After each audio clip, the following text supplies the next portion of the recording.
నువ్వు పార్లమెంట్ కూడా కొట్లాడాలి, ఇగో తీసుకో టికెట్ అని మీ మధ్యలో పంపించిండు.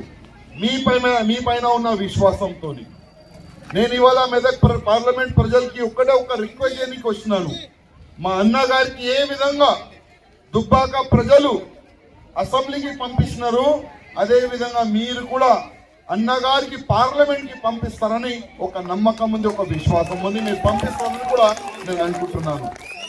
చాలా పార్టీలు మీ మధ్యలో వస్తారు, మీ మధ్యలో వచ్చి చాలా వరకు వారు మాట్లాడతారు, మేము మీకు ఇది చేస్తాం అది చేస్తామని.